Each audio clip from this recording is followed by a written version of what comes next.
So today's session will be based on the SQL, which is a sequential query language.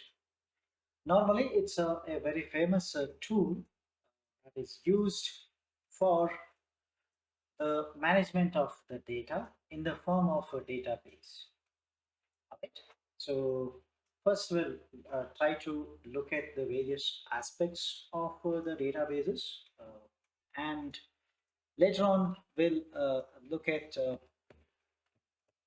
how the databases, what are the various types of databases, okay, and also we'll be able to see, right, what are the differences among the types of bases, and in order to say to write the data to the database, and in order to process that, to read and modify, and right, in order to make various changes among the databases, right, we need to have, we will be there will be a requirement of processing certain software, right? We have a lot of options nowadays, but coming to the data science aspect, one of the very famous tool we have is called as a SQL, and supporting to that we have, right, a database maintaining tool, that is a MySQL. So SQL and MySQL go hand in hand. So today's session will be related to the introduction to that part. And towards the end of the day, we will be writing some codes. We'll be creating a database. We'll write data onto that. We'll create the data in the form of a table. And also we'll be writing up the various programs. Normally we call it as a query. Okay, so as the name suggests here, it's SQL, sequential query language, right? So you make queries.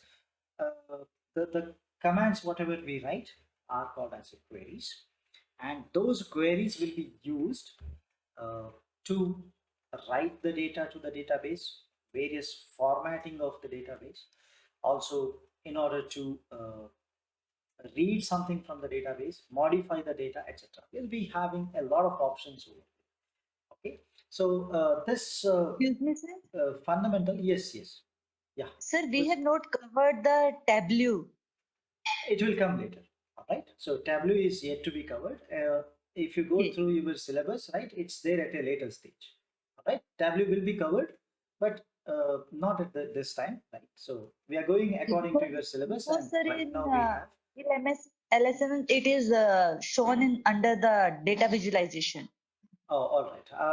I'll talk to the concerned person, and they will rectify that. Okay. So in Okay, whatever sir. I have, right, the syllabus copy, that is at a later stage, and I'm covering according to that. Maybe it will be rectified. Okay. Right. Okay. So there is a Okay. complete module called Tableau. All right, which will come at a later stage, maybe slightly after the mathematics part, I guess. Okay, so once we discuss the various mathematical aspects required to be covered for machine learning and the other aspects, right?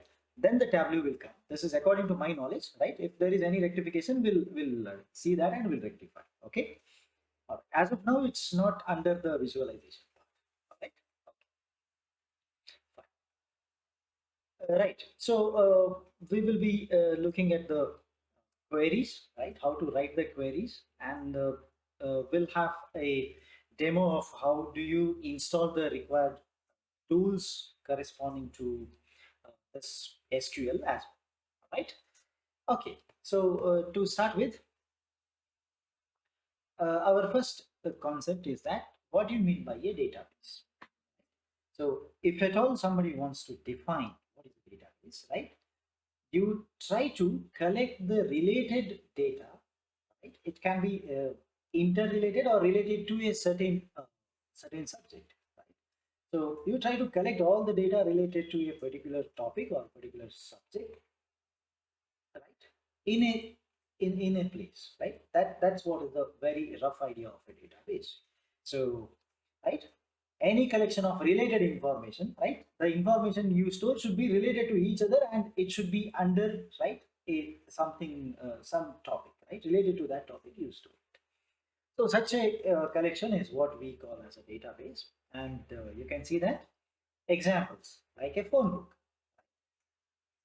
So you have mostly the name in a specific order, like alphabetical, location based, right? Under, if this is a district, within this district, so the details of names followed by the address, right? And also the phone. This is, you see, everything is related. So you can consider that to be a table saying that, okay, name comes under one particular column, when the address comes, then you have the phone, etc. Right? So in some order, it will be saved, right? So other examples also you can see. There is a what is called as a shopping list, right? So shopping list is also, okay, from this location I want to purchase all these items. Okay, maybe specific to the grocery, specific to the stationaries, right? Like that you can actually, right, categorize as well. Then to-do list, right? Which date, what you want to do, and corresponding to which one, right? You want to, right, specify, right, from where you want to. Uh, okay, for example, I want to go to bank. I want to do this thing.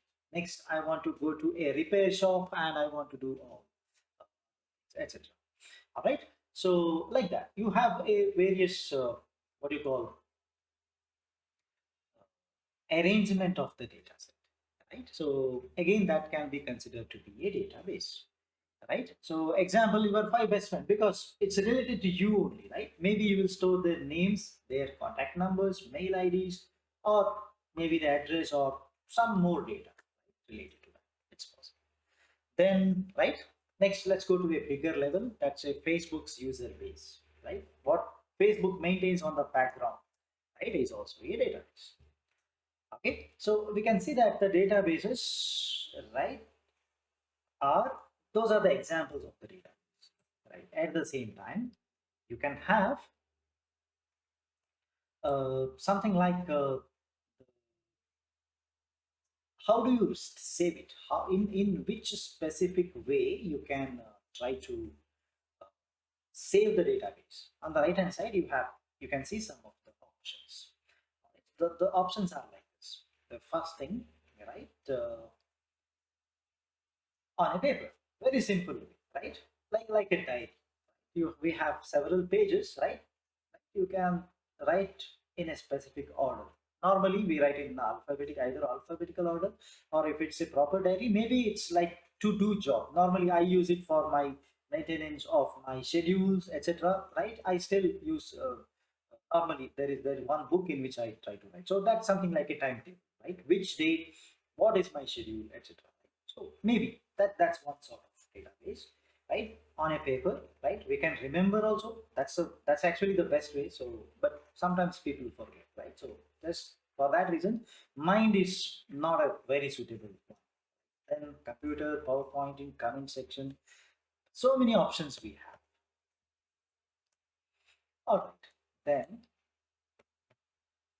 let's move ahead. So normally, right, since the computers are capable of storing huge amount of data set, right, huge amount of data in whichever format it may be, right, that's the computing part plus the databases, right? It means it's a hard, in the sense you can do lovely things, right? So that's what is the meaning of the, the top sentence, what you see over there.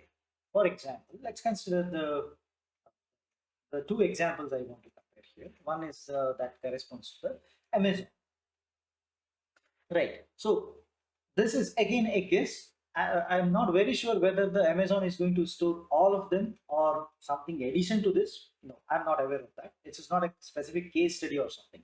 I'm guessing, right? If at all Amazon maintains a, definitely Amazon will maintain a database, but what it might be, right? What and all the different types of data that might be present or that might get saved in the Amazon site, right? If you see, right, normally the what are the various products. Okay, then you may also have the various reviews written related to the products, right? Then how many orders, right? By who? What are the, for if you go for a specific user, maybe related to that user, it also saves the various cards, specific credit cards, right? Who are the users, right? Again, it has an option to write a comment or write a review adds a photograph, add a video, etc. You see, these are the fundamental uh, types of data that might be stored in the database of Amazon. Right. So again, you see, it's not that you simply save it, right? When somebody say I'm looking at to purchase a particular maybe a mobile phone, right? I'll go for the reviews, right? Actually, when you click that particular video, somebody it's actually you are retrieving that information which is stored over there, right? So you see that has to be done repeatedly, right? So trillions of pieces of information need to be stored, and right, it should be readily available for right whoever wants to access that. Again, there will be security base, like everybody cannot access to everything, right? Users will access only that part of the uh, information which is available to user, because the main server will contain the information, personal information of every user, like credit card, etc., address, phone number, right? Other users should not access that. So you see, there should be some level of restriction as well. Then, right, you can see the next point. Information is extremely valuable and critical to Amazon's functioning, right? Obviously, because without those information, right, functioning may not be easy, right? Security is essential. Just now I mentioned, right, because you are storing the personal information as well, right? You can assume that there is a bigger server present, something like a big computer memory, right, where they save everything. Right. Now we'll have another view of that. Right? So something like what's going to happen if I'm going to use a database and it's just like a shopping list. So that gives you an idea that, okay, if you have computers, you save the database in the computer, you can do what Amazon is doing. Right? Otherwise, if I don't use a computer, maybe I just use a pen and paper to write it down as a database, then what we do is on the right side. That's a smaller capacity. Like, right, you just try to make a list of, say, maybe 5 to 10 items to be purchased today evening when I go for a shopping, right? Here I just mentioned 10 to 10 pieces, 10 to 20 pieces of info, right? Again, you see that it's stored and it will be readily available, that's for sure, but not a huge, or not on a huge basis. Okay, and other points are pretty sure, I guess, pretty straightforward. And you can see that security is not important, right? Even if I lose that particular paper where I wrote it down, doesn't matter, right? Because I can remember most of them because it is less. Okay, right. So whatever we store in a computer is actually basically it's a huge size, right? Maybe you are running a company and you want to store the details of everyday event that's happening in your company, purchase, the stocks, the clearance, the keeping track of the accounts, etc., right? For last 10 years, if you are doing that, you cannot do it on a sheet of paper, right? So that's why the importance of computers comes into picture, right? Computation also is going to come, that will also appear, right? Because we want to process the data which we have stored. Whenever you want to retrieve, okay, on this date, on this particular item, right, who purchased that, right, etc. If you want to visualize that for a last 10 years data, then right, you see the computers will help you. Now, when you have a database, there is a requirement of a maintaining system for that database. It's called as a database management system. Normally, it's when we say like this, it's actually related to the databases stored on a computer. Okay, this is because the data set is huge, right? If you have some software, some dedicated software which can take care of that, right? Which can exactly take care of the database, and you want to add an information, retrieve, after retrieving, process, take only a column of that, right?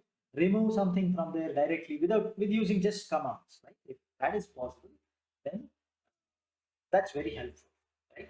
Right? Because working on a huge data set is very difficult, right? For a human being, right? The human direct interaction is very difficult. So for that reason, you see, if you have any access to a special software, right, that performs the following things for a user, right? So something like it's easy to manage large amount of information,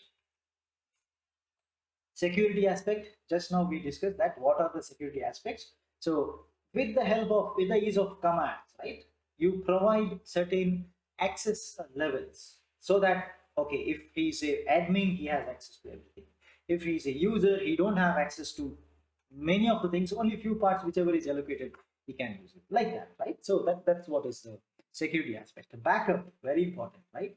So there is a chance of losing, right? At least the majority of the very crucial data you should be able to back it up, right? So most of the time backing up everything is not possible, I guess, right? So backups, then yes, importing exporting the data whenever you require, right? The concurrency, simultaneously many people are working on the same database. Concurrency is, that's what is called as concurrency. Somebody retrieves, somebody stores, right? How do you update, right? Such things. And there will be other softwares which are also using the data provided by this particular database, right? So the DBMS, database management system, is responsible for doing all of this. So the job to be done by the database management system is not just these, right? These are the crucial ones. In addition to this, they will do a lot of, but for us, right, important, what you call,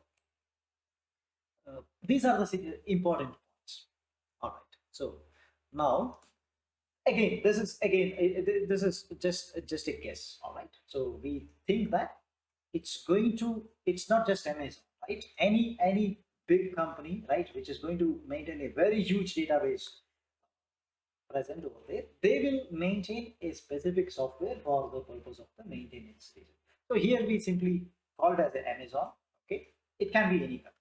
So over there you can see on the right hand side we have a database, and outside that it's maintained by a DBMS, saying that the data, there will be a database management system, right? Each new user is going to log in or use it for the first time, their information needs to be stored, right? And whenever they makes a purchase, Amazon will update that. Okay, this person purchased this item on this day using this particular card, or using cash on delivery option to deliver to this address, etc. You see a lot of information gets updated. All right, so that's the idea over here. So you can see these are the fundamental operations done. So what DBMS helps you to create, read, update, and delete. These are the fundamental operations. In addition to that, we have many more things to come up that we'll see later. Okay, right. Now, so on the technical side, there are what a DBMS is going to do, right, on a database means it's called as a CRUD, CRUD. CRUD is the fundamental job, right, required to be done by a DBMS. That means C for create, read, R for read, U for update, D for delete, right? So these are the most fundamental and must, right? You are designing your own DBMS, right, and you will develop a software to maintain certain database, means you should first look at these four, okay, then you support with other options according to your whatever you can software you can develop, whatever functionalities you can bring in over there according to that. So why we are studying this whole concept? Because our ultimate goal will be moving towards the data science, right? Data science now actually has a part that is called as the big data, right? Big data means data is stored somewhere, right? I don't have a maybe 100 terabytes storage in my location, or even if I include my office space, every computer in my office space plus, right, every computer in my building, I may not get 100. But when you say you have a huge database, big data, right, that will take up thousands of terabytes possible, right? So there is no such facility to have or storage of that much data. So that means your data will be stored in certain location which is far away. Example, cloud. Okay. So one such option, you can pay rent and you can take that much of storage, right? So that's one option. When you have data set stored at such a location, you need to have a management system. That's why this RDB, sorry, DBMS comes into picture. Okay, so I should have the management. Okay, so management system plus a software to deal with that, such as SQL. That's why the most widely used software, SQL, is what we are discussing now. So SQL begins now. And again, SQL is not the only option. We are using the most common here. Okay. Again, SQL is a huge topic, right? SQL itself, normally when we take a separate course on SQL, it will take 3 months plus. So much concepts are there, right? But you see here, our intention is to just to show you that, okay, what SQL is, what it can do, what are its capabilities, and what are the most widely used functionalities, and how to write the code for that. Right? So if we give you this much information, right, maybe you will be able to explore further when required. Okay, so whatever fundamentally required for our course, we'll teach. Okay, but that's not the only thing, right? We definitely have a bound for what we teach in this session that you need to explore further. Okay, so again, that is always there. So I know you can understand. Right. All right. So let's move further. So CRUD are the fundamental operations. Now, so let's move ahead and look at the fundamental types of databases. Now, we saw the examples of databases as well, right? There are basically two types. The first type is called as a relational database. Alright. So this is more important, and more commonly used database is of this type. Because when I store a data of last 10 years, I know that there is something which I can get from that 10-year data of my company. Otherwise, why will I store that? Right? That means you try to organize the data in the form of one of the tables. Right. Why do you write a table? Because we know that table is created in such a way that it has so many number of rows, so many columns. Now you see the normal. The columns are the ones which are the relative variables present on your table. And every row has an identifier, like maybe a name, right? For this person's name is an identifier, let's say, right? Maybe it's related to my employees, let's say, right?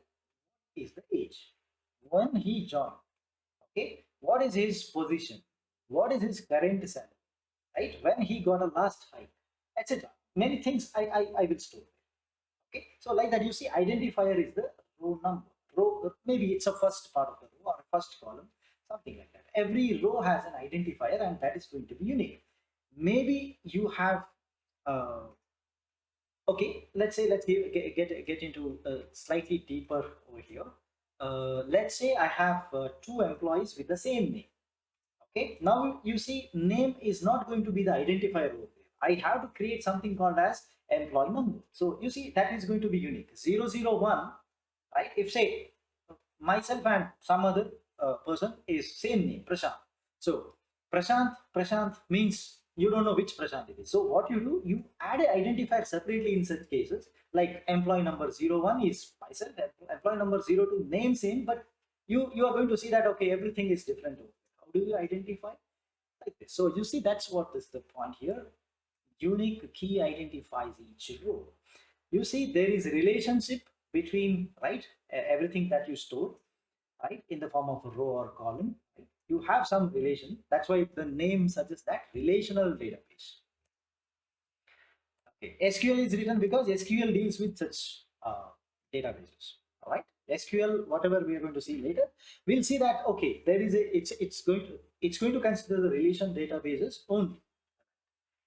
And on the other side, we have another database. So that is called as a non-relational. Okay, so you have to use other tools. Again, widely available tools are there, right? We can go for non-SQL as well. But you see the difference, right? Right. Normally, under this category, you don't have a same, you may not have any tables present over there. Like, you simply collect the documents. You simply collect some graphs, images, photographs, or right, something like that. Some table of various sizes. There is no fixed alignment of the tables, right? Such things are coming under the non-relational databases. But whenever we collect the data and we want to save it in some location, for example, the databases, normally we process it and we make sure that they are aligned in some way. That's why the relational aspect comes into picture, that's what is widely used. There is no meaning in storing a 100 terabytes of data which is right not at all related to anyone, or there is no relationship between them. It's of no use, it's just junk, right? You don't do that. So normally, that's why I said normally we use only the relational data. Okay, so highlight is given to the left side, left part of this particular slide. All right. So what are the examples, right? Already we have discussed, this is just an example. Okay, so if you want to deal with the SQL related queries where you consider the relational database, one such example, the list of all the students, right? You can call that a student table. So there is a ID, there is a name, which major, etc. You can see that, right? Corresponding to a person, you have a relation, right, between all the columns. Maybe age will come into picture, right, etc. Many parameters can. Okay, then you see on the other side you can have a user table, right? Maybe it's a related to some login, right? You stay have the username, you have password, you have email, etc. Many things can be present over here. So there fundamentally there is no restriction for the number of rows you have and that's why as the number of rows and number of columns keep on increasing, you see the size of your data increases, so the database size is also going to increase. When you store many such data, it keeps on increasing the size. So that's what is going to lead you to the ultimate concept called as a big data. All right. Okay. Any doubts so far? We are open for question. So far we discussed a few things, few fundamental things. If you have any doubt, please let me know.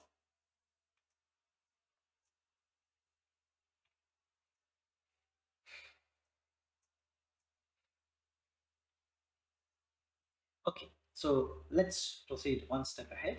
We'll be looking in detail about the relational database, right?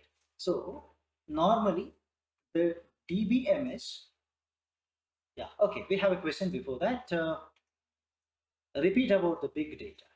So big data, I'll try to define a big data. Normally, so this is a again a rough definition. There is no very hard cut saying that okay, this is the boundary below which it is a not a big data, above that there is a big data. Such definition still does not exist over there because there is no very strict boundary. Okay, this is not smaller data and this is a big data. All right, so I'll come to I'll try to give a rough definition of this. Okay, so normally in our computer memory, I have two types of memory, right? One, the primary memory and the secondary, right? Or you can even consider the RAM part and a hard disk part.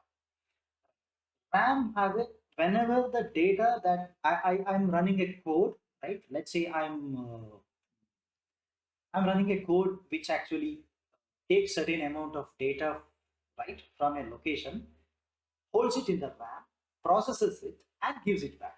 Maybe you are storing it in the cloud or you're storing it in your computer. That's absolutely fine. Right?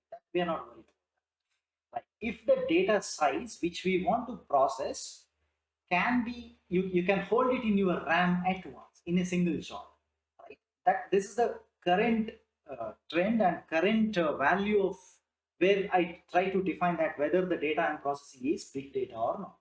Okay, again you see depends on the RAM size, but ultimately now let me say that I have the best system present. Let me assume, okay, I have a very good system and I have say 64 gigs of RAM and so and so hard disk, let's assume. But the data which I want to process, right, is collected from somewhere, somewhere. It comes to my computer. My program is running over there. Also, it has to adjust the data which it is going to process at that moment in my computer memory only. From there itself, we are processing it. So in the RAM, it should be present. Right? Okay. If you are able to hold that data in your RAM that at that moment when you are processing, okay, you cannot hold it for long time for that duration, right? If you are able to hold that, then it is not a big data. Okay. If you are not able to hold, you see, big data processing requires something else, not our regular algorithms, not the whatever we do in the initial phases of our courses, right? that's not a big data, right? For example, I have a classification problem, dog or cat. Right? I have images, 10,000 images from the category dog, 10,000 images from the category cat, right? So I can hold it, right, in my computer, and whenever I process, right, required amount of data will come to the computer RAM, there it gets processed and I put the results. You see, it's not a big data. Though you see that 10,000 uh, cat images plus 10,000 dog images, maybe 2 GB, maybe 3 GB, fine, no issues. Not the total size that we are talking about. We are trying to bring it into the computer's RAM, and if you are able to hold that during the process, during this process, yes, right, it is not a big data. Otherwise, this is a big data. So now you see there are many other parameters to define. What I'm trying to give is a very rough definition that depends on the computer's heart. Yes, Utkarsh. So, Yes. Yes, Utkarsh, I can hear you. Please go ahead. great. So while you were discussing about the types of database, the database can be only of two types, that is relational database and non-relational database. Or there are any other types available? No, this classification, what we discussed here, is based on whether there exists any difference, any relationship between the values you store over there or not. Only one category I consider. Okay. Based on certain. Not understood, sir. Yeah, you see, relation database says whenever I store a data, normally in the form of row or columns, right, there exists some relationship, okay, between the rows or columns. Right. That's okay for you? Yes, sir. In case of the other one, where there is no such relationship, right? Simply the books, you keep the books over there, right? Not related to any topic, right? Generally, you keep dumping books at some location. It's called as non-relational. There is no such relationship. And again, you are not storing in the form of a table, right? These are the two fundamental ones, out of which we are going to more concentrate on the relational, because widely existing databases are relational one only. Okay. Okay. Yes, sir. Okay. All right. So yes, I think Manish, I answered your question. How about the big data? So that's how you classify the big data or not. Again, there are many other versions also that do exist. This is what I understood from my past experience. So how to classify big data or not? If somebody asks you, you can say this. This holds good almost everywhere. Okay. Fine. Then, Sir, what is hierarchical database and network database? Does it come in relational database only? No. This particular classification, what we are talking about, is not belonging to hierarchical, or it does not belong to any of the other categories which you find. Okay, it's not belonging to that. Some of the what you call hierarchical may come here. Okay, because hierarchical, networking, etc., have been classified based on some other parameter. That they don't look at whether there exists any relationship or not. Okay, so since it is out of the scope, I have not considered any other type. We are directly coming into this one. Okay. Yes. All right. Yes, sir. All right. And Deepak is asking whether we will be doing practical. Yes. I'm going to write. I'm going to show you how to install the required software, and I'm also going to write the codes. All right. Yes. Any other question? All right. So you can see here the relational database. We use the following various tools, right? Actually, the database creation and the maintaining of database can be done using any of the following. You see, there is a difference. It's not SQL. This is MySQL. Okay, this is a tool using which you can create the database. It's a database maintaining, it's a DBMS. You can go for Oracle, you can go for Postage, you can go for MariaDB, etc. Many things are there, right? So out of which the one which I'm going to consider is this. Okay, we are going to create a database using MySQL. That is the first step. And in order to maintain that database, to write, to read something from there, and to do all the operations, whatever we can do, we are going to use a software called SQL. Okay, SQL is the software to write a command, see the answer, etc. But there has to be somebody to maintain your database, right? That will be done by this MySQL. So MySQL and SQL go hand in hand. That's what I told initially. Okay, both of them we are going to see that. So MySQL is simply creation of database. You require the database maintenance system. That's MySQL. Upon that, what we are going to study is this. It is a tool. It's a language. So there is a DBMS created by MySQL. It simply holds your table. Let's say you want to read the table, you want to write something to the table, specific column you want to delete, row you want to do something, right? So that is done by the SQL. You write the commands called queries, and those queries will help, right, to get interaction between the SQL program and the DBMS, so that, right, whatever is your objective, you wanted to read, you wanted to write, etc., will be done. Okay. All right. So various options are available, such as you can define various types. Most common ones are tables. We already have defined in the previous slide. That is because our intention is to maintain a relational database, right? If it's a random database, you can just dump anything over there, but that's of no use, because whenever you want to retrieve it at a later stage, right? Like my company database, I want to read after, say, maybe 5 or 10 years, right? It has to be relationally stored, right? At this date, this thing. If there is a relationship, you can use it. Otherwise, right, as we all already know, it's of no use. So we always try to maintain a relational database, right, as far as possible. Okay, right. SQL code used on one RDBMS, okay, is not portable with another without a modification. Okay, we'll justify that at a later stage. Yes, Pankaj, you have a question. Hi, Prashanth. Basically, I just wanted to understand one thing. When we say relational database, we are organizing data in a table, right? Yeah. So, are we also talking about, say, like data like your pictures or any kind of other things? So, can this be stored in a relational database, or that will be a non-relational database? Sorry, which type of data? Data like your, it can be a documentation, or it can be pictures. Like there can be a relationship established between pictures and Yeah. So that will be if you store, like, okay, link to a specific what you call specific file corresponding to something like, okay, there is a heading corresponding that, okay, this person's photo is this. Yes, it is definitely correct, because it has to be in that, right? If it is random, I'm saying that, okay, I simply collect 10,000 photos not related to anything and I put it over there, that means it is non-hierarchical. Yeah, okay, fine. Right. So even if it is in a photo and it is related, so we call it as related. Yes, absolutely. Okay. So and one more thing, Prashanth, just like you gave example, Oracle, PostgreSQL, these are all relational database, right? Yes. Do you have anything similar for non-relational database? Non-relational, yeah, there are many many tools are available, but they are called as non-SQL itself. The name itself is non-SQL. Non-SQL. Yes. Okay. Yes. And yeah, Upkar, I think there is a question. Okay. So for non-SQL database, I had a question. Can I ask? Yes. Please go ahead. Yeah.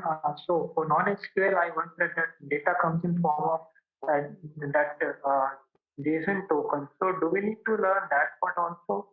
No. Or no. Like as of now, no. That's not required. Okay. Yeah. Yes. All right. So Upkar has a question. SQL database is a hierarchical database. We can join. Yes. Obviously. So the definition says that there is relationship should be present, right? From one table to other table, you will have a relationship, right? So that will be a hierarchical. But the definition of hierarchical, non-hierarchical are not based on whether it is relational or not. So based on various parameters, we have classified. Okay, so the one class which I considered relational or non-relational has nothing to do with hierarchical or not, because there is a relational database which is hierarchical, which may not be hierarchical. Okay, so the definition of hierarchical or not is that definition has nothing to do with relational or non-relational. Okay, yes. So one class which is relational can be hierarchical or can be non-hierarchical. Okay, I hope that is clear. Okay, then Yes, sir. then Pratik, yes. Yeah, hello, sir. Good evening. Good evening. So basically, my question is related to the relational database management system. So basically, we are using MySQL for our course. So can we just can we just try for Oracle also? Because Oracle is very common database. It is most popular among all the relational database, and mostly all the companies would be going for Oracle because the security is very high. And it would try to touch base big data also because there's a huge data storage into Oracle as per the configuration needed for the user. True. Yes. As of now, I have no idea whether we can change it or not. You please put a mail through the LMS saying that you raise a request. Okay, so a concerned person will look into that, and I will get inputs from there. Okay, what can be Right. added. If one simple sample example will definitely help, so that in case if we have the data from Oracle, we can cater that also. Yeah, sure. Okay, so kindly put a mail over there saying that this is what you are expecting. I think concerned person will definitely look into that, and I will get inputs from them. All right. Okay. Yes. All right. So we'll move ahead now. Right. You see. So there were questions about non-relational database. All right. So this is just again an example, right? So you can see here. So it's actually, as I mentioned, it's a non-SQL part, right? So see here, the first data, it's like a document, right? So there is ID, name, major, but it's a document once, not like the tabular format which we discussed. Okay, so that's the first thing, right? So first data, second data, etc., right? You cannot find a relationship. Simply written, it's simply I'm writing, I keep writing there. Okay, that's the first thing. Then look at the second thing. It's a graph, right? So again, we mentioned that graphs, if you write the graphs as they are, right, that they are not going to be considered as the relational case. Okay, because the elements of the graphs, it's you can see that no relationship. Individually, you may find, okay, inside that there is a ID, there is a name, and there is what you call age present over there, right? But among the elements also we are expecting some relationship. That's what is the relational case. Fundamentally, we are talking about that. Okay, and on the right hand side, the key value, it's called as a hash table as well. You can see that, right? So key is XYZ, right? On the right hand side, the value you see, they are different. They're not belonging to the same category. Like, okay, if I say address, it has to be address. But here you see, right, you have various types present. XYZ contains some value string, ABC contains something different, right? It's a maybe a JSON. Then key is PQR, it's a blob, etc. Whenever we have, right, we don't find a relationship property.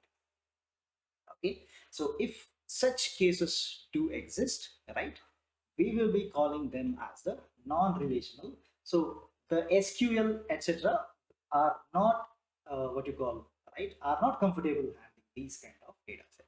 All right, so there is a question. Yes, Pankaj. Prashanth, just wanted to know, typically when we go for like IoT applications, no, we get the data, like the streaming data that comes in to the cloud, it comes in a JSON format. So it's a non-relational database, right? Yes. True. Oh.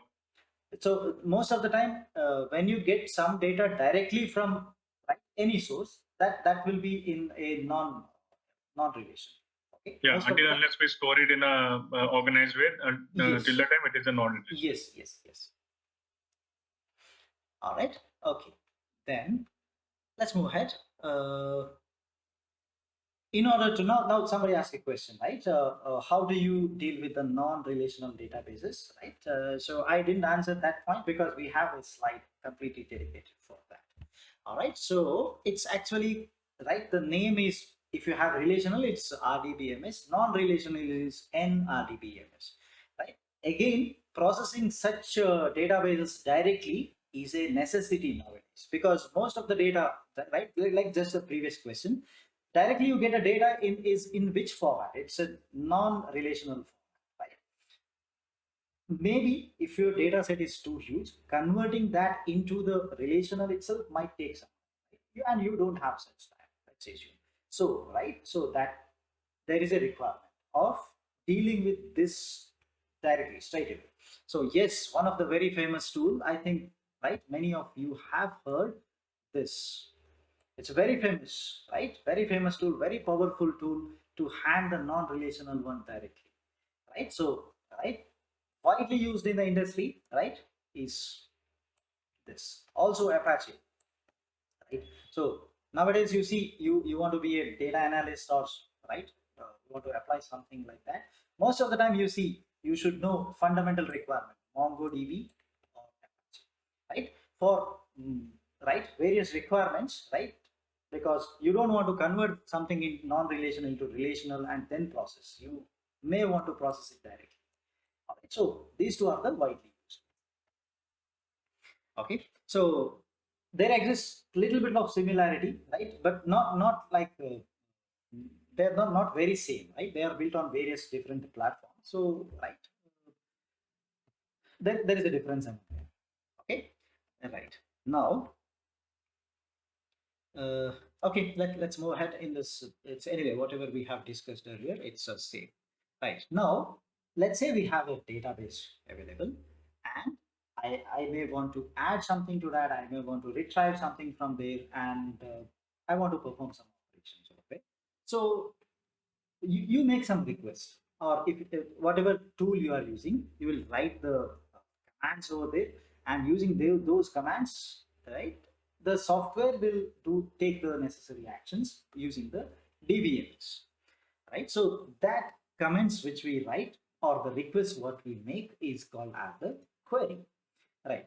So as the database structure, right, we have more and more components, more and more columns, more and more rows, means it's going to be more and more complex, right? So if you want to get a specific data, right, corresponding to a specific row and specific column from a huge data set, you can see that it's actually a very difficult job, right? Like I have a huge library, maybe 4 or 5 floors, right?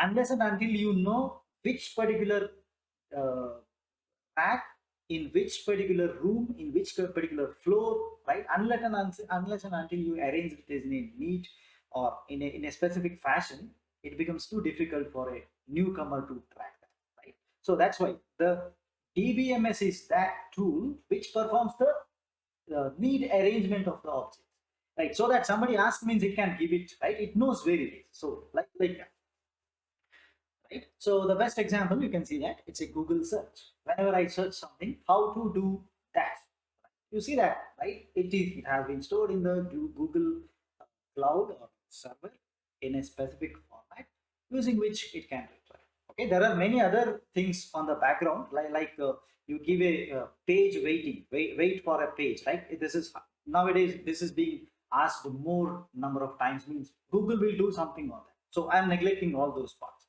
assuming that no such things happening on the background. So it is simply storing it in a neat fashion. So somebody asked, it can retrieve from it. So there is a the request is a query, Google search.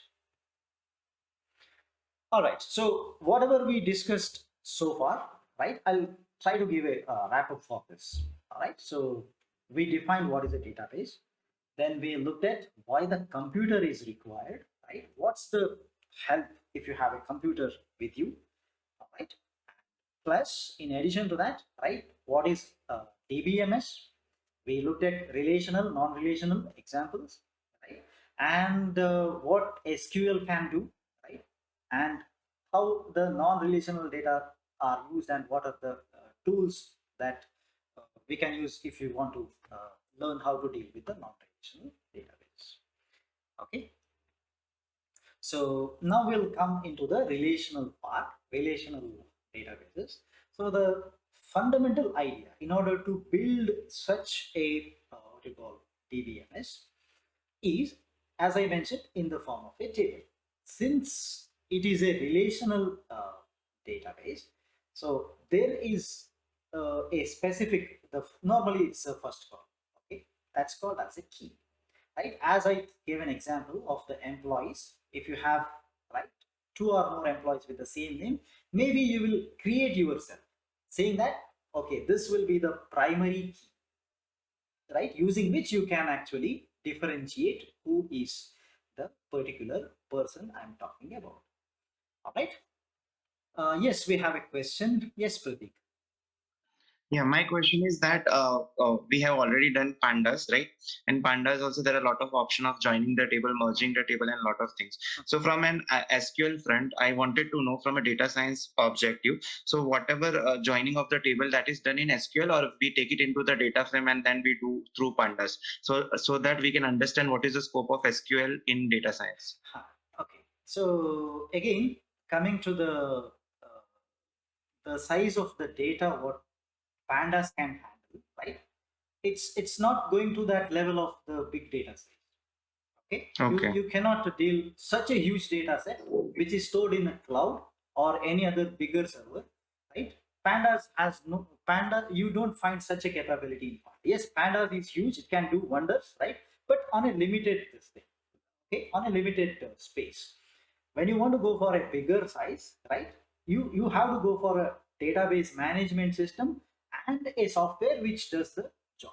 Okay, such as SQL. So this is an introduction to that part where you deal with a much bigger data set which pandas cannot Right. Right. Okay. Thank you. Yes, sure. All right. Then, so we are going to define, right, the tables, relational data, and right the one important aspect of such data which is called as a key. Right. So let's go for an example. Right. So let me say that it's a list of students. I want to maintain a database of students. Right. So as there is a chance of having common names, right, I will create the first column. As you see, it's nothing but the student ID.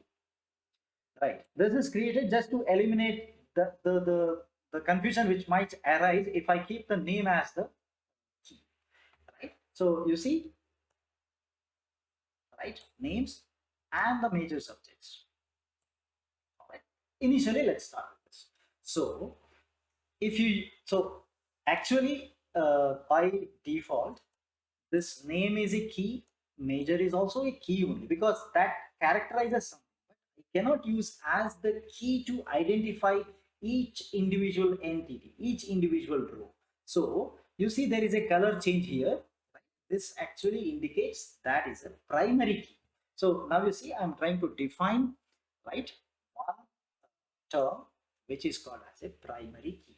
Now the meaning of primary key is that using which you should be able to, the primary key is unique. It's very simple, right? That cannot be repeated. One cannot come to any other number below that. One is unique because one represents something, right, that corresponds to everything in this. Right? What you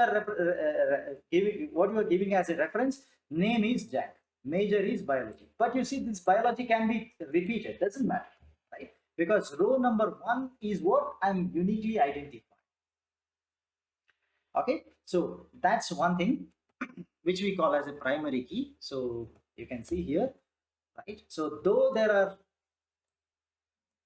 same names or same majors, that does not matter. That we don't have any confusion in identifying whether I'm talking about the person Jack referred by student ID 2 or the Jack identified by the student ID number 4. So you see, that's the use of primary key. That is our the first term which we are defining here. Okay, I hope the primary key is very straightforward. Let's go for another example. Right? Excuse me, sir. Yes, yes. Sir, so can you please go to the back example? This one? Sir, what exactly is the table and key here, sir? I mean, I've not understood, sir, this example. Like, what exactly we are trying to derive out of this? When we say key and table, so I can see like name, major, and student ID. Like, it's basically a table, but which are the major keys and like what exactly Okay, so I'll be if driving you now. try to characterize, like, see, the third column here is subjects, right? So you see, that is a relationship, right? The whole column has a, everything you store there has a relationship, like it's a subject chosen by the student. So the major becomes, right, it's a characteristic. Name is also another characteristic, like it changes, but everywhere you store the same thing. Like that, student ID is also the one which I use to identify uniquely who is Jack. Okay, because you see, only in this example, we can see Jack, two names exist. Right? Which Jack it is, if I simply eliminate this, let me say that I don't use this. Then somebody says, okay, call Jack, right? Which Jack you are going to call, right? There is a confusion. You cannot uniquely distinguish which Jack we are talking.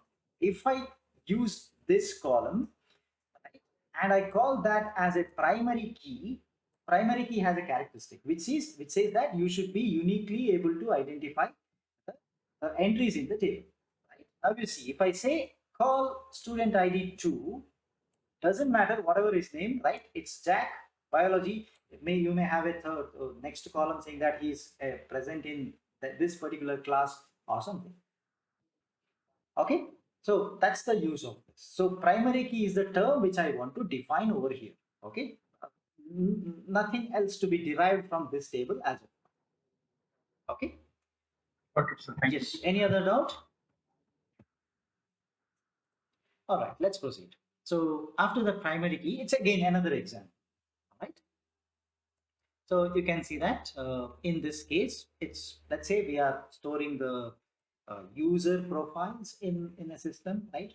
What's the email ID? What is the password? Which date it is created? And what is the type, right? Again, you see, in this case, you can use email as the primary key because email ID cannot be repeated, correct? So you have an account means that is used as a primary key. You cannot use the same thing to define another account. Now I think it should be very clear to you. What do you mean by the primary key? Right? Google Right. account, yeah. Google account you create one ID means it will not allow you to create another ID because it's the whole system is using email ID itself as their primary. Okay, so fine. Let's proceed further. Right? Now you see there is another type of primary. Now primary key is clear to you. Primary keys can be of various types.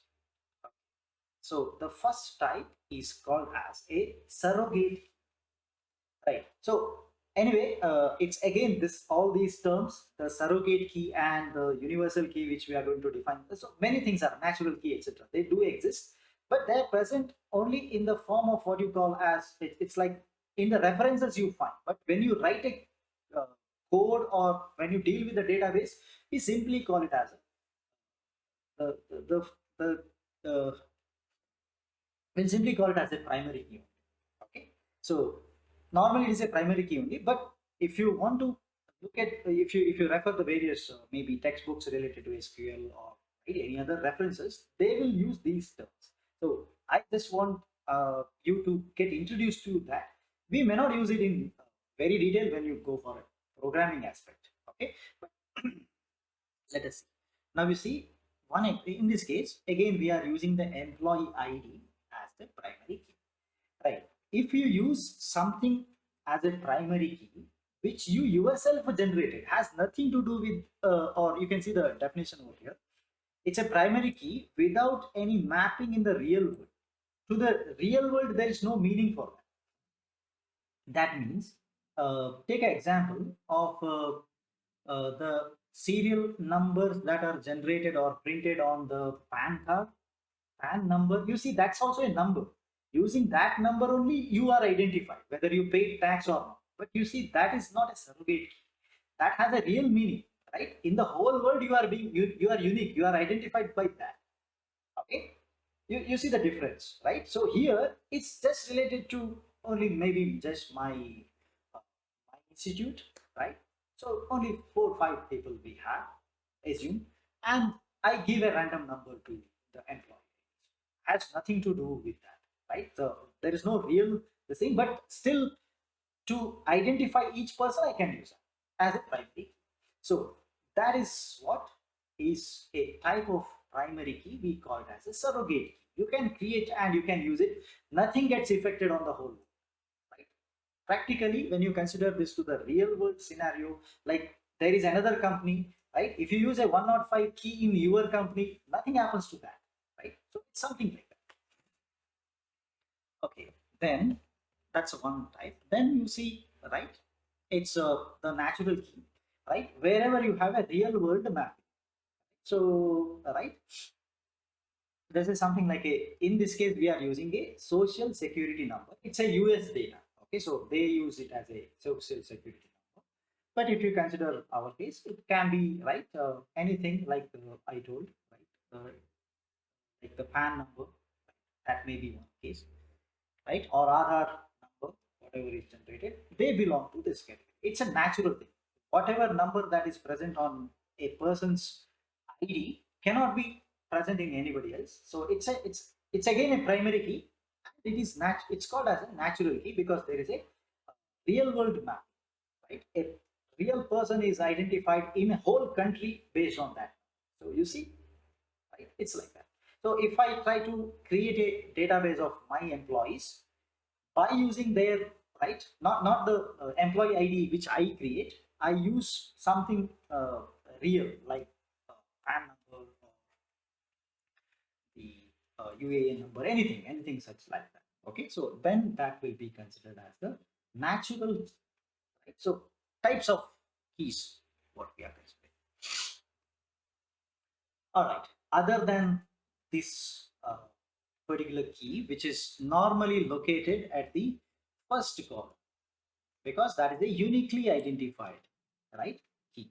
We have what is called as a foreign key. You can have something called as a foreign key. Now you see the idea behind foreign key is that you use a foreign key to relate a particular table or particular database to another database. The other database which we are talking about, that may be present in the same location, like within the same database, or it can be present at a different location. The location does not matter. We are relating two different tables fundamentally, or you can extend the same concept of table to the database. Now you see, right here, as we can see here, there is a particular column that has been added as a branch ID. This is something like that particular employee ID with a name, etc., works in which particular branch. Because it's an employee database, I may have 3, 4, 5 branches of my office, right? A particular person belongs to which particular branch. You see, by using this branch ID, I should be able to relate this data set to a new data set. Correct? You see here. Now this should be more clear to you, right? On the top, I have the same table. Below that, I have a different table that is named as a branch. Now I say that, okay, there is a person, right? Number 3. He works at branch ID 3. Now I have a completely different branch list as my another database. So you see branch number 3, all right, its name is this one, whose manager has an ID 102. So that means this 102 is actually a manager, right? You see, you are linking something, right? One particular database to another database. Whichever particular column of both the database acts like a link between the two, you call that particular column by the name, right, foreign key. Okay, so that is how we define what is called as a foreign key. Yes, any question? Sir, this branch ID 3 also relates to employee ID 104. In the sense, both of them work at that particular branch. Okay. All right. So you see, you are relating this particular this particular table, first table with the second table, right? Wherever you see 3 in this, wherever you see 3, that means they are working at this particular branch. All right. Again, you see, you can also relate this again. Manager ID is also a foreign key because I can identify who is the manager of each of the branch using this and this by comparing these two, correct? See, manager ID is also a foreign key. All right. So both the manager ID and branch ID will be unique, you mean to say? Yeah, no. Manager ID is actually the employee ID, right? Using that, you can identify who is the manager of that branch. You see, see here, the 102 works in branch 3. 104 also works in branch 3. But who is the manager? Manager is 102, correct? In that particular branch, you can have hundreds of people. But out of them, who is the manager? I can identify by using the manager ID. You see, right? This manager ID is also, it's going to relate the first table with the second table, correct? There is a link. So that's why even the manager ID is a foreign key. That's what is the ultimate concept you should understand. So can you draw that arrow, manager ID with employee ID 102? Can you just draw the arrow? So this one, 102 is related to this one, correct? Right. So that means it is, they are related. Sir, So manager ID will also work. Sir, how we will use this in the example? I got your point. So basically, the manager ID reflects here the employee ID, and there is a use of branch ID as well, but that is limited to that particular branch only. But the main identity is the employee ID, which is shown as manager ID. So, sir, how we are basically will be using this in some particular application? That will come. We have not reached till there. Okay. As of now, simply we are defining the basic aspects. So once we know all the terms, then we'll go for the application part. Directly jumping over there may not help you because there are more terms which we have never come across so far. So that's why we need to hold on a little bit before we go for the application part. How do we use everything, etc. So, sir, in this example, we have used that there will be one branch ID and there will be one manager ID, but more unique out of them will be the manager ID. This is what you are trying to say, right? No. I'm not saying that which is important. I'm saying that here our intention is to identify those keys, okay, which relate any two tables. Correct. That's all. Nothing beyond that. So branch ID relates the table number 1 to table number 2 because whenever I see 3 over there, I can come to the second table and see the 3 means what? 3 means it's a branch whose manager is 102. That's all. I can get this information if required. I'm not saying that you have to use it. So can you underline that 3 and like 102? This one? Yes. And the 3. Yes. Right. Okay, like that. So I'm not deriving any conclusion from this. I'm saying that you can relate if required, right? So because first table does not mention who is the manager of which branch. If you want to see that, you have to see, okay, I want to see, right, say 104. 104 works in branch number 3. What is that branch number 3? You can relate if you use this, correct? You use this. Now I can actually see that, okay, it is located at this particular location and whose manager is 102. Now I come to know that, okay, the manager of Andy is Josh. That's all. If you want, you can use it. There is no other things to be derived as of now because we are still at the introduction phase only. All right. Got it. Thank you. Okay. Sir, okay. Yes. So this branch ID and manager ID is a foreign key for this particular table, which is called branch, or is it foreign key for the employee table or both of the tables? It's not specific to a table. It's like if you are able to relate any two tables, right, 2 or more tables, we call it as a foreign key. Okay. So as of now, you can say that yes, we have defined only 2 tables. So manager ID becomes one of the, right, one of such foreign key. Branch ID is also one such. That's all. All right. So it would be like branch ID would be the primary key of branch, and branch ID would be in employee foreign key for employee table, right? Yes, if you want to define which is a primary key, yes, you need to look at this. This is the primary key for the first table. This is the primary key for the second table. Okay. Right. Yes, perfect. Yes. Any other doubt?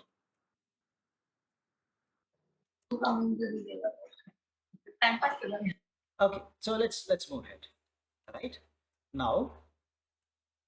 Now you see there will be, this is again a special case, right, where you have a foreign key, right, such as the super ID, okay, that relates a table to itself.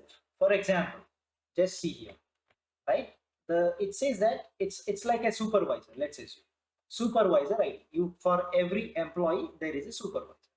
Right. Supervisor means who is the supervisor of, say, 101 and 102. Who is the supervisor? That is 100. In the sense, employee ID. Now you look at 100, that actually relates to the same table only. Correct? It's not a different table. But you are referring to something, right? From a table, you are referring to the same table. That is also possible, right? Foreign keys are capable of doing that. Right? So don't expect I say a foreign key and I have to keep searching for a different table, right? It's not required, right? So foreign key has a characteristic that it can actually point out to the same table. That's the point that you need to understand from this particular example. All right. So same thing holds good, right? The last two examples are also same. You can see that 101, 101, and 101 is the whoever is 101, that particular person becomes the superior. So 101 is this. So you can say that, okay, Michael is the superior. All right. Now, let us say we have the next one is called as the composite key, right? So the composite key, right, it actually has two attributes. So when we have two values together, we get to know the details of what we are talking about. For example, there is a branch ID 2. So to this particular branch, right, there is someone by the name, right, this is a mill, this is a supplier name, who is going to supply the paper. From this table, I simply understand this much. Okay. But actual meaning is like this. So you see, you have to look at a branch ID, right? So let me consider this. So there is a branch ID. Using this, I understand which branch it is. Okay, right? From this particular, it's not just this one. If you use only branch ID, I don't get any details of this because that is not uniquely determined, because branch number 2, right, is also being supplied by something else, right? You see, this branch ID itself for this branch supplier table, the branch ID itself cannot become the uniquely identifiable key. Are you okay with that? Because branch number 2 is actually being supplied by a different supplier for a different material. So you see, I cannot simply use 2 here as a primary key. If you want to make it generate a primary key over here, I should use this as well as this. Then only it becomes unique, correct? So 2 and hammer mill means you get a paper. So it's a composite key. I should use one, not just one, 2 or more number of columns of a table to uniquely determine the table's properties. Right? Previously, 101 means this person, 102 means this person, this is the last name, this is the salary, right, etc. I could get directly. Right? But now you see the problem. We will also face some of the tables, right, wherein a single column cannot, right, provide you the complete details because, right, the single column is not capable of doing. So 2 plus another value from any of the column. Now I am choosing this column, right? Because you see 2 comes once again. If you change your supplier name, that means it changes. Okay, at the same time, now there may be a question, why don't you use this itself as, right, as a primary key? Now you see a problem. This particular entry is also repeated, right? So this particular company is going to supply the material to branch number 2. At the same time, you are supplying to branch number 3 as well. So because of that, right, you have what is called as a single primary key is not going to work. Sometime you may have to look at a generation of a composite key, using which you can, right, you can get the details and you can access the database. I hope that is clear. Any doubt? I would like to clear the doubt here itself. So please go ahead.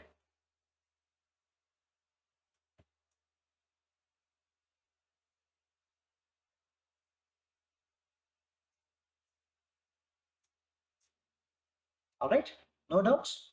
Fine. So next we'll move to the basics of SQL. All right, so far what we discussed was a general database concept, which we are going to use in order to write a program. We'll use those concepts as well. So that much is sufficient as of now. Whenever we require more concepts, I'll bring it. All right. So to start with the SQL concepts, we need some basics of SQL itself. All right, so let's move on to that. Right. So as the name gets expanded, SQL becomes structured query language. Right. So normally we try to interact with the MySQL database, which is a DBMS system, RDBMS, because it is relational, okay, using this SQL. So this much we already know, right? What are the various things we can do, right? Again, we have seen this once in a previous one of the previous slide, but let us look at that again. You can create, you can retrieve, you can update, you can delete the data, right? Okay, CRUD concept, right? Now, if you have installed the MySQL, right, we can actually create a database as well, right? By just writing a what you call command, the queries. You can write a queries to create some. So creation and the managing of the database from a computer, you need a software that is this SQL. Right? So database has various types. So most common one is the tables. Most of the time, the relational databases will be maintained in the form of tables. Okay. So in addition to that, the admin works can also be done. The management, import, export, security aspects, etc., can also be brought in by using the SQL. Okay, now fine. SQL implements. It's going to vary between the systems, right? There are the SQLs actually can be. There are various softwares which support the SQL. Right? The ultimate concept is still same. Right, I'm writing the program to do the same job, but I can use different software. It's that concept, right? And the concepts that are same, but the implementation might vary. It's the same, right? So I may have to use a slightly different command to write the SQL query using a separate software. Right? It depends on the software we use, but most of them are going to work in a very similar fashion. All right. Now, what this SQL is capable of doing, right? Basically, SQL is categorized, right, as it's said to have the properties of these 4 types of various languages.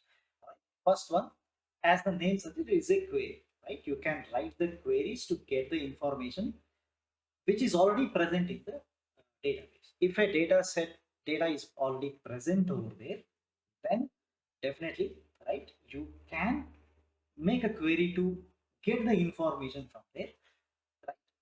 That kind of that is a category of the query languages we call as a data query language. Yes, you can do that using SQL. So this is a DQL. Okay, but it's not just that.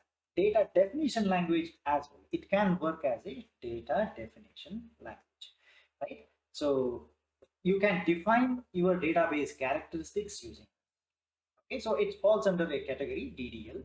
Then you can also do what is called as a data control, right? Whom to access, whom not to access the database. You, if admin privileges are provided, you can definitely write the code so that the data control is also possible. Right? So user permission, etc. Right? It can be